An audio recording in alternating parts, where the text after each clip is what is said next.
নমস্কার, আমার সংসার চ্যানেলে তোমাদের স্বাগত জানাই।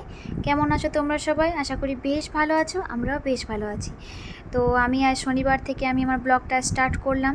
আজ একটা স্পেশাল ডে, তোমরা এতক্ষণে হয়তো আমাদের ফেসবুক পেজে দেখে নিয়েছো কী স্পেশাল ডে। তো সকালবেলায় থেকে ব্লগটা আমি শুরু করেছি, কিন্তু এখানে সকালবেলা থেকে বলাটা একটু ভুল হলো। মানে আমি রাত 12টার পর থেকে স্টার্ট করেছিলাম ব্লগটা, যেহেতু ওকে উইশ করেছিলাম হ্যাপি বার্থডে বলে।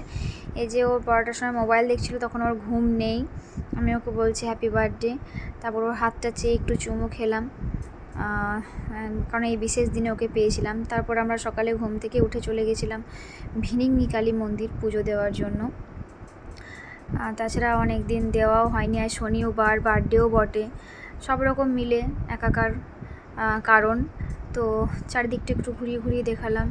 যেহেতু শনি আর মঙ্গলবার এই কালী মন্দিরে প্রচণ্ড থেকে প্রচণ্ড পরিমাণে ভিড় হয়। আমরা খুব সকালবেলা গেছিলাম 6টা-7টার সময়, তাই একটু ফাঁকা পেয়েছিলাম, তাও দেখতে পাচ্ছ কতটাই ফাঁকা। তারপর যখন আমরা পুজো করে আসি তখন তো লাইনের পর লাইন পড়ে যায়। এটা একটা মহাদেবের মন্দির, এখানেও তারপর জল ঢাললাম, প্রত্যেকটা মন্দিরের প্রণাম করলাম। অনেকগুলোই মন্দির আছে মন্দিরটার ভেতরে। ভিড়িঙ্গি মাকে দেখানোর সুযোগ করতে পারলাম না, যদি কোনোদিন সুযোগ হয় তোমাদের দেখাবো, যেহেতু অনেকটাই ভিড়, ঢুকতে দিচ্ছেন না, গার্ড রয়েছেন, অনেক লম্বা লম্বা লাইন রয়েছে। তো ওর পুজো দেওয়ালাম, এই যে পুজোর ডালাটা একটু দেখা গেল আমার। তো যাই হোক, মন্দিরটায় মা সবার মঙ্গল করুক বিশেষ দিনে। তারপর এসে পরে আমি আবার বাড়ির ঠাকুরকে পুজো করার জন্য প্রথমে পায়েসটা করে নিচ্ছি। পায়েসটা বাড়ির ঠাকুরকে নিবেদন করে তারপর আমি আমার নীলকে খাওয়াবো। কিছু জোগাড় এখানে নামানো আছে, আর এদিকে টকবক করে দুধ ফুটছে। তার মধ্যে নীলবাবু আমার একটু ব্লগ করে নিয়েছে, মামুনি তুমি পায়েস রান্না করছো, একটু দেখি। হ্যাঁ দেখো, তখন ও দেখবে কি, তখন ব্লগ করছে, ওটাকে নিয়ে ভিডিও করছে। তো আমরা নে কর, ভালো করেই কর। তো তারপরে ও তো চুপচাপ বসেই ছিল, কতক্ষণে আমাকে পায়েস খাওয়াবে, রেডি হয়ে বসে আছে।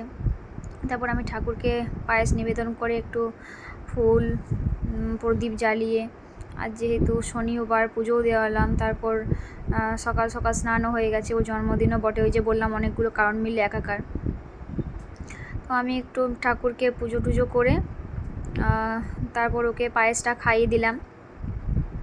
সবগুলো আস্তে আস্তে জোগাড় করছি। তো আজ থেকে 7 বছর আগে আমি আমার কোল ভরে ওকে পেয়েছিলাম। তো ছেলেটা আমার আজ দেখতে দেখতে এতটাই বড় হয়ে গেল। তোমরা সবাই আশীর্বাদ করো যেন ও এভাবেই একটু একটু করে বড় হতে থাকে, আর নিজের পায়ে দাঁড়িয়ে যায়, বড় হয়ে যেন মানুষের মতো মানুষ হয়।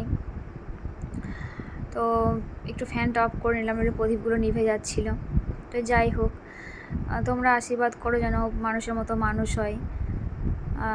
আর এখনকার যা দিনকাল পড়ছে, ছেলেকে বাইরে নিয়ে এসে পড়ানো মানে যদি ভালো হয় তো ভালো, খারাপ হলে খারাপ। তো তোমরা সব আজকে ওর বিশেষ দিনে আশীর্বাদ করো যেন ও অনেক অনেক অনেক মানে অনেকটাই আমাদের মুখ উজ্জ্বল করতে পারে, আর এভাবে অনেক অনেক খুশি ওর প্রত্যেক বছর ওর জীবনে ফিরে ফিরে আসুক। আর তোমরা ফেসবুকে অনেকে উইশ করেছো ওকে, অনেকের ভালোবাসা ও পেয়েছে, আশীর্বাদ পেয়েছে। ও ঠাকুরকে প্রণাম করে ওর আজকের দিনটা শুরু করলো। তারপর চলে এলাম দুপুরবেলা, এই যে ওর লাঞ্চের থালা নিয়ে। একটু ওর খুব একটা বেশি আবদার না, ওর একটু এই টুকটুক করে একটু ছোটোখাটো ভাজাভুজি আর একটু ফ্রায়েড রাইসটাও খুব পছন্দ করে। তার জন্য ছোটো করে নিজের মতো করে, এই গরমে তো বেশি কিছু খাওয়াও যাবে না, একটু যতটুকু পারলাম একটু করে দিলাম ওকে। এই যে আমার ওই ছোট্ট ছোট্ট প্লেট, এগুলো দেখতেই পাচ্ছ, ওর মতো প্লেট, ওর মতোই সাইজ, ওর মতোই বাটি, পটল ভাজা, গাজর ভাজা, আলু ভাজা, পনির পকোড়া, একটু স্যালাড, চাটনি, পায়েস, ডাল, মাটন, পাঁপড়, দই, এদিকে চকলেট মিষ্টি, তারপর এদিকে লস্যি, কোল্ড ড্রিঙ্কস, এগুলো তো আছে সাজানোর জন্য। যেহেতু ও দেখেছে অনেকে ওর ফ্রেন্ডরা সাজিয়ে সাজিয়ে খায় লাঞ্চের সময়, তাই খেলো। আর এই পায়েসটা কিন্তু ঠাকুরের পায়েস নয়, ঠাকুরের পায়েসটাও সকালেই খেয়ে নিয়েছে। এটা আরেকটা মানে আমার পায়েসের হাঁড়ি থেকে নেওয়া। তো একটু যত্ন করে সাজিয়ে দিলাম, ওরও একটু ভালো লাগবে।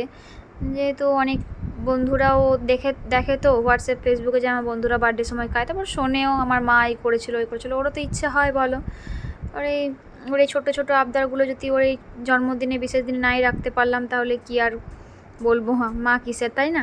তাই ছোট্ট করে ওর একটু বার্থডে সেলিব্রেট করলাম, আমি, ওর বাপি আর ও মিলে, 3জন মিলেই। ও খাবারগুলো খেয়ে খুব মজা পেয়েছিল। তার মধ্যে আমি একটু পায়েস ওকে খাইয়ে দিলাম। সকালে ওর বাপি খাইয়েছে, তখন আমার খাওয়ানো হয়নি, এখন আমি খাইয়ে দিলাম। তো চলো ও একটু টুকটুক করে খাক।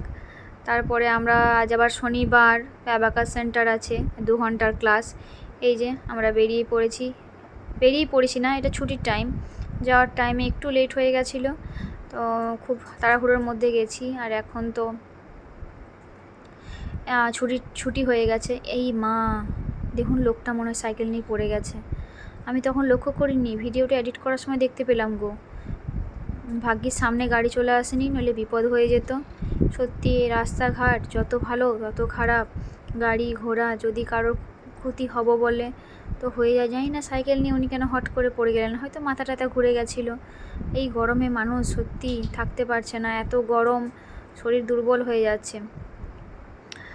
আমরা একটু আমাদের মুখগুলো দর্শন দিলাম। আমরা বাড়ির দিকেই টুকটুক করে এগোচ্ছি আমাদের যানবাহনে চেপে। আজ তো অ্যাবাকাস সেন্টার থেকে গিয়ে কোনো পড়াশোনা হবে না, শুধু এই সারাদিনে পড়াশোনা বলতে অ্যাবাকাসটাই একটু হলো। আমরা এই বেনাচিতি ভিড়ের মধ্যে ঢুকে গেছি।